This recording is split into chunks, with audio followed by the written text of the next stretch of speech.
খাওয়া দাওয়া করে নিয়ে বাকিটা বলবো কেমন কি আমাদের এক্সপিরিয়েন্স হলো। এখন ছাগলের গাড়ি দেখতে পাচ্ছি। একটা ব্যক্তির ফটো আপনাদেরকে জুম করে দেখাচ্ছি, কেউ কেউ যদি চিনতে পারেন তো কমেন্টে বলুন। রিসর্টে প্রবেশ করে গেলাম, সাইডে পার্কিং আছে। তো good morning viewers, travel with HS এর আরও একটি নতুন ব্লগে আপনাদের সবাইকে স্বাগত জানাচ্ছি। আজ সকাল সকাল গাড়িটাকে রেডি করে ফেলেছি, কারণ হচ্ছে আমরা এখন যাচ্ছি মন্দারমণি বা দীঘা, এই দুটো জায়গা সমুদ্র সৈকত, যেটা পশ্চিমবঙ্গের সবচেয়ে বেশি জনপ্রিয় সমুদ্র সৈকত। সেই জায়গাগুলো ঘুরতে এবং এক্সপ্লোর করতে আপনাদেরকেও নিয়ে যাব। ভিডিওতে পুরোপুরি থাকবেন, দেখবেন, দেখতে থাকুন। নানান অভিজ্ঞতা আমাদের সমস্ত কিছু শেয়ার করব আপনাদের সঙ্গে, এবং টোটাল ওভারঅল ট্রিপে কত কী খরচ আসে সেটাও আপনাদের জানাবো, কত কী টোল পড়লো সমস্ত কিছু আপনাদেরকে জানাবো। তাই জন্য ট্রাভেল উইথ এইচএসের সঙ্গে থাকুন এবং ভিডিওটা দেখতে থাকুন শেষ পর্যন্ত। তো ভিউয়ার্স, এখন ফিউল ব্রেকের জন্য আমরা দাঁড়ালাম রানীহাটি পানিয়াড়াতে। তো এখানে ইন্ডিয়ান অয়েলের একটা পেট্রোল পাম্প, ঠিক আছে অটো ফুল কাট, ইন্ডিয়ান অয়েল পেট্রোল পাম্প রয়েছে এখানে অটো কাট করলাম। 3685 টাকার বিল হলো। তো এখন আমি ড্রাইভিং সিট থেকে উঠে গেছি, আমার জিজু ভাই ড্রাইভ করো। জিজু এখন ড্রাইভ করবে, আর আমরা আমাদের যাত্রার দিকে অগ্রসর হব। ঠিক আছে, দেখতে থাকুন ভিডিওটা। রাস্তার ভিডিও এর আগে দেখাইনি, এরপর থেকে দেখাবো। তো ভিউয়ার্স, জিজু এখন ড্রাইভ করছেন, আবার আমি ড্রাইভিং সিটে কিছুটা আগে গিয়ে ব্রেকফাস্ট করব, তারপরে জিজু ড্রাইভ করবে।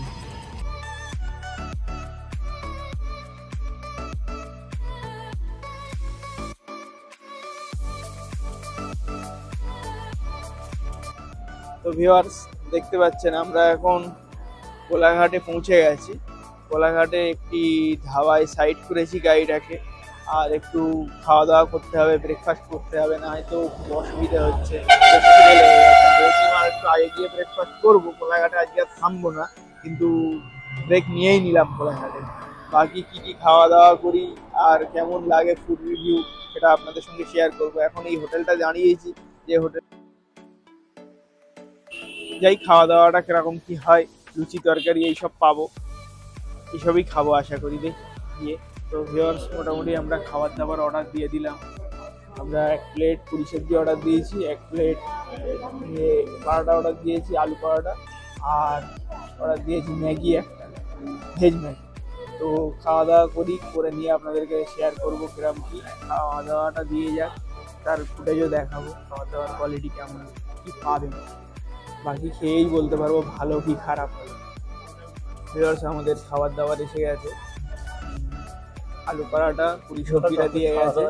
খাওয়া দাওয়া করে নিয়ে বাকিটা বলবো কেমন কি আমাদের এক্সপিরিয়েন্স হলো।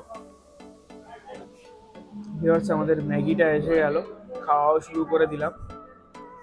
সবকটাই খাবারের টেস্ট মোটামুটি অ্যাভারেজ ছিল, যে খুব আহামরি কোনো কিছু এরকম না, বা খুব খারাপ এরকম না। তো ভিউয়ার্স, আমাদের খাওয়া দাওয়া কমপ্লিট এই হোটেলটা থেকে। মোটামুটি বিল এলো 340 টাকা টোটাল।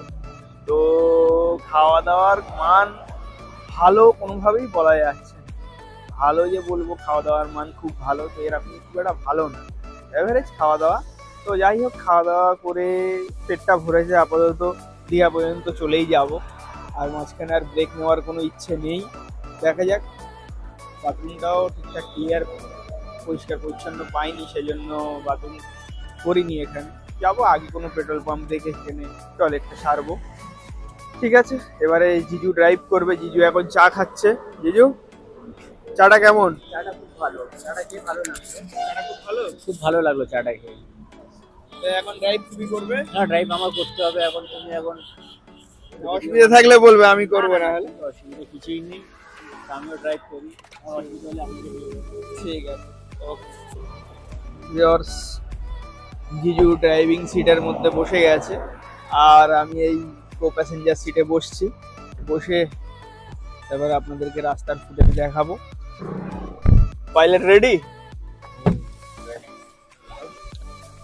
আর দেখে শুনে পেছন দিকে দেখে গাড়িটা বার করতে হবে এখন।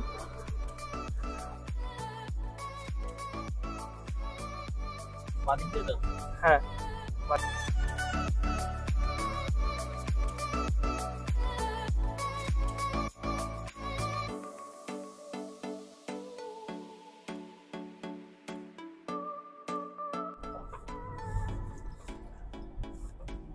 জিজু ড্রাইভ করতে ব্যস্ত। আমরা এখন হলদিয়া রোডের উপর আছি। এখান থেকে আমাদের গন্তব্য, যে রিসর্টে আমরা যাচ্ছি মন্দারমণি, যে রিসর্টে যাচ্ছি তার গন্তব্য মাত্র 100 কিলোমিটার বাকি, পুরোপুরি 100 কিলোমিটার বাকি। তো আমরা যে রিসর্টে যাচ্ছি সেটা গিয়ে রিভিউ করবো কোন রিসর্টে যাচ্ছি এবং রিসর্টের ট্যুর দেবো।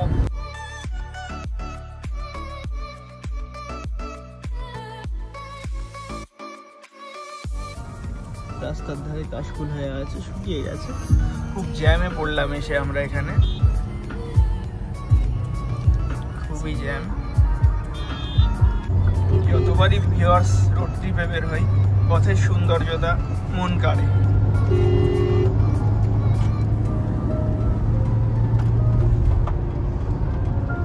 পথের সৌন্দর্যতা আর পথের ফিল উপভোগ করাটাই ঘোরার আসল মজা।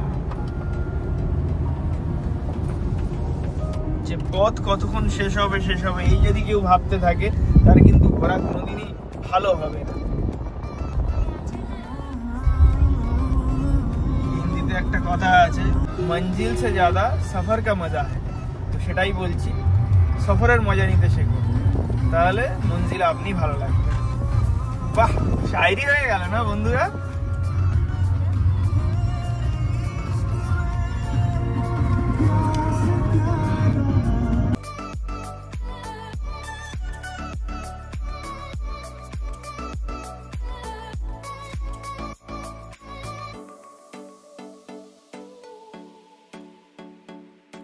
একটা ব্যক্তির ফটো আপনাদেরকে জুম করে দেখাচ্ছি, কেউ কেউ যদি চিনতে পারেন তো কমেন্টে বলুন এই ব্যক্তিটাই একটা কে। আমাদের গাড়ি ছাড়লো, জ্যাম ছিল এই জায়গাটায় সিগনালে। জ্যাম থেকে আগে বেড়েই যে মোড়টা পড়ছে, এই মোড় থেকে বাঁদিক নিলে তমলুক চলে যাচ্ছে রাস্তা, আর আমরা সোজা নন্দকুমারের দিকে যাব। নন্দকুমার হলদিয়া রোড এটা। এই মোড় থেকেই বাঁদিক নিলে চলে যাবেন আপনারা তমলুকের দিকে। এই আমার বাঁদিকটা, এই সোজা আমরা যাচ্ছি নন্দকুমার বা হলদিয়ার দিকে। রাস্তায় কাশফুলের নান্দনিক দৃশ্য বন্ধুরা দেখুন। নেমে ফটো তোলার ইচ্ছে যাচ্ছে, এত সুন্দর, কিন্তু বেশি নামলে আবার গন্তব্যের টাইম পার হয়ে যাবে। 10:30 থেকে চেক ইন। কুমারগঞ্জ এসে পৌঁছেছি আমরা। ভিউয়ার্স, আমরা নন্দকুমার মোড়ের কাছাকাছি এসে পৌঁছেছি। এখান থেকে নন্দকুমার মোড় মাত্র 6 কিলোমিটার। ভিউয়ার্স, আমরা এখন নন্দকুমার মোড় পার করছি। এখান থেকে দীঘা মাত্র 74 কিলোমিটার। এরপর থেকে যে রাস্তাটা পড়বে একটু আপনারা সিনসিয়ারভাবে ড্রাইভ করবেন, কারণ এরপর থেকে রাস্তা 1 by 1 হয়ে যাবে আর ডিভাইডেশন থাকবে না। সেই জন্য যে যারই গাড়ি নিয়ে আসবেন, যে যার নিজস্ব গাড়ি নিয়ে আসবেন বা অন্য কারোর বন্ধুদের গাড়ি নিয়ে আসবেন, সাবধানে ড্রাইভ করবেন, তাহলে তার কোনো অসুবিধা নেই।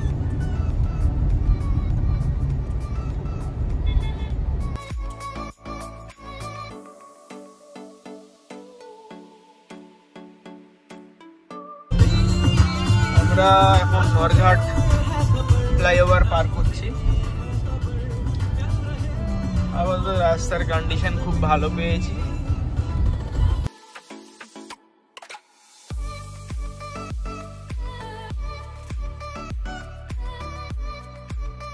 আমরা নন্দকুমার পার করে বেশ অনেকটাই চলে আসলাম। একটা বন্ধ টোল প্লাজা রয়েছে এখানে, টোল লাগলো না এখানে। টোটাল আপাতত আমাদের 2টো টোল লেগেছে। দীঘার এখান থেকে 51 কিলোমিটার গুগল ম্যাপ অ্যাকর্ডিং। ঝিনুকখালির কাছাকাছি আমরা আছি এখন।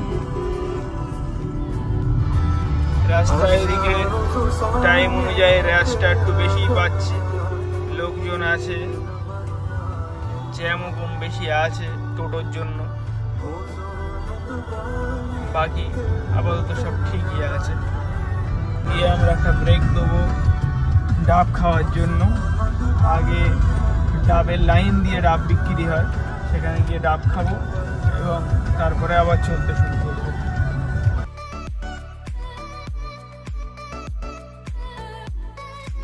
এখন ছাগলের গাড়ি দেখতে পাচ্ছি।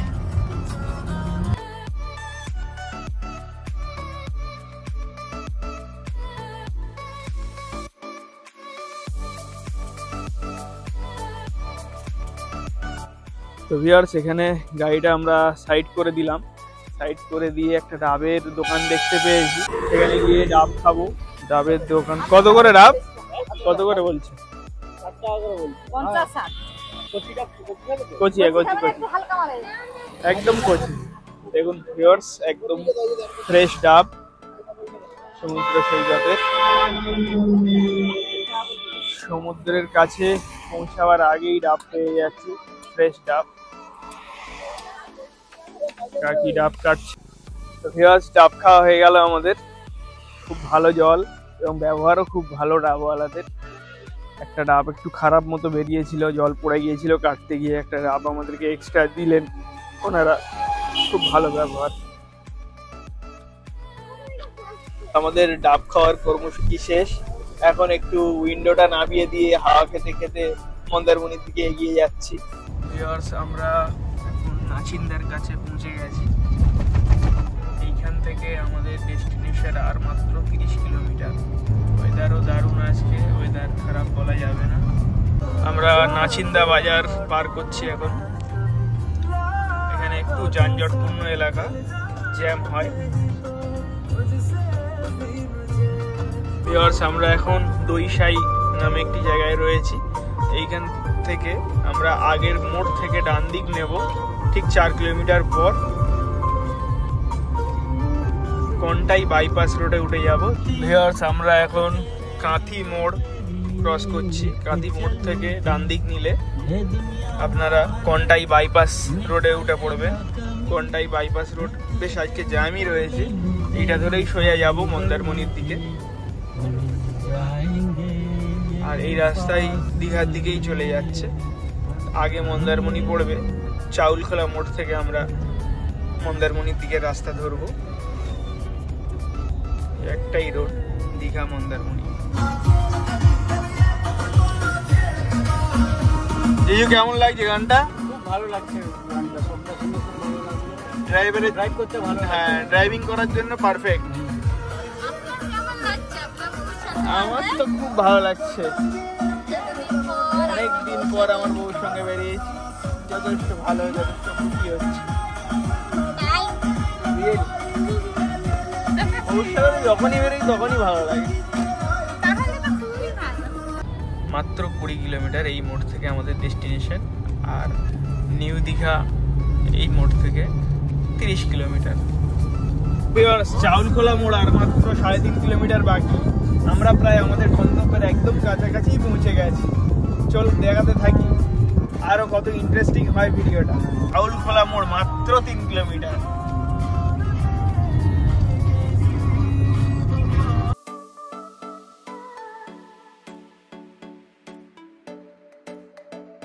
দেখতে দেখতে আমরা চাউলখোলা মোড় পর্যন্ত পৌঁছে গেলাম। এখন চাউলখোলা মোড় থেকে বাঁ দিক নেব। বাঁ দিক নিলেই মন্দারমণির দিকে রাস্তা শুরু হয়ে যাবে। আমরা চাউলখোলা মোড় থেকে বাঁ দিক নিলাম, মন্দারমণির দিকের রাস্তা ধরে নিলাম। এই রোডটা সোজা মন্দারমণি যাবে। ভিউয়ার্স, আমাদের ডেস্টিনেশন আর মাত্র এখান থেকে 5 কিলোমিটার। আমরা প্রায় কাছাকাছি পৌঁছে গেছি। রাস্তাঘাট এখানে ফাঁকা, শুনশান, না জ্যাম আছে না কোনো সমস্যা আছে। কাঁকড়া চাষ বন্ধুরা, এগুলো কাঁকড়া চাষ করা আছে। কাঁকড়া গ্যাস পেয়ে যাচ্ছে আমার জিজু। সি ফুড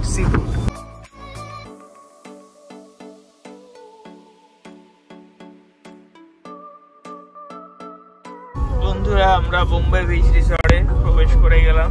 তো ভিউয়ার্স, আপনারা দেখলেন কিভাবে 170 কিলোমিটার পথ পাড়ি দিয়ে কলকাতা থেকে আমরা সুদূর মন্দারমণিতে চলে আসলাম। যদি ব্লগটা ভালো লেগে থাকে অবশ্যই লাইক করুন, শেয়ার করুন এবং কমেন্ট করুন। দেখা হচ্ছে দীঘা মন্দারমণি সিরিজের পরের এপিসোডে। ভিডিওটি শেষ অবধি দেখার জন্য ট্রাভেল উইথ এইচএস এর পক্ষ থেকে ধন্যবাদ জানাই।